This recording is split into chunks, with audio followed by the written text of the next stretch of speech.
Aparna IAS என்றால் அந்த பகுதியில் தெரியாதவர்களே இருக்க முடியாது. ஏனெனில் மற்ற ஐஏஎஸ் அதிகாரிகளைப் போல இல்லை அபர்ணா. மிகவும் எளிமையானவள். யார் வேண்டுமானாலும் எந்த நேரத்திலும் உதவி கோரி அபர்ணா வீட்டுக் கதவை தட்டலாம். அரசாங்க அதிகாரியாக நேர்மையாக பணியாற்றுவதில் அபர்ணாவிற்கு நிகர் யாருமில்லை.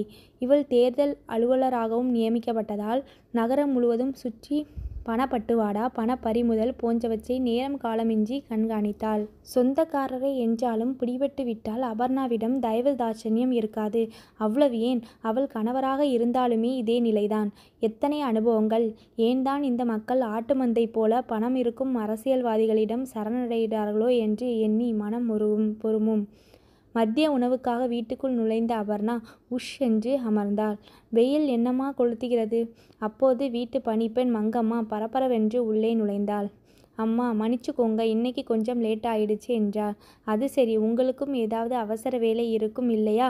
இதுக்கு எதுக்கு மன்னிப்பு எல்லாம் கேட்டுக்கிட்டு போய் வேலையை பாருங்க மங்கம்மா என்றாள். அது இல்லம்மா, நாளைக்கு தேர்தல் இல்லையா? யாருக்கும் தெரியாம ஓட்டுக்கு பணம் கொடுக்குறாங்கன்னு நியூஸ் வந்துடுச்சு. என்னோட புருஷன் அந்த பணத்தை வாங்கியே ஆகணும்னு நிக்குது. நானும் எவ்வளவோ போராடி பார்த்தேன். நம்ம ஓட்டு விற்கிறதுக்காமா? கை நீட்டி பணத்தை வாங்கிட்டா மனசாட்சிக்கு தவறாமல் ஓட்டு போடணுமே. நமக்கு எதுக்கு அந்த பொழப்பு? நீங்களே சொல்லுங்கம்மா, நான் சொல்றது சரிதானே என்றாள். ஆமா, ரொம்ப சரி மங்கம்மா என்றாள் அபர்ணா. ஆனா என் புருஷன் என்ன சொல்றாரு தெரியுமா? அவன் என்ன அவனோட வீட்டு பணத்தையா தூக்கி கொடுக்குறான்? நம்ம கட்டுற வரியை தானே இப்படி எல்லாம் அரசியல்வாதிங்க தர்றாங்க. இதையே நாம் வாங்கக்கூடாது அப்படின்னு சொல்றாரு. நான் கரரா சொல்லிவிட்டேன், காசை வாங்கிட்டு நம்ம உரிமையை விட்டு தர்றது கேவலம்னு. கரெக்டு தானேம்மா?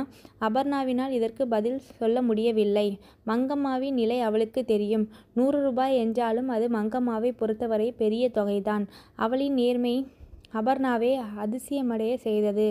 இன்னும் இந்த நாடு ஜனநாயகத்தோடு இருப்பதற்கு மங்கம்மா போன்றவர்களே காரணம் என்பதை கலெக்டர் அபர்ணா உணர்ந்தாள்.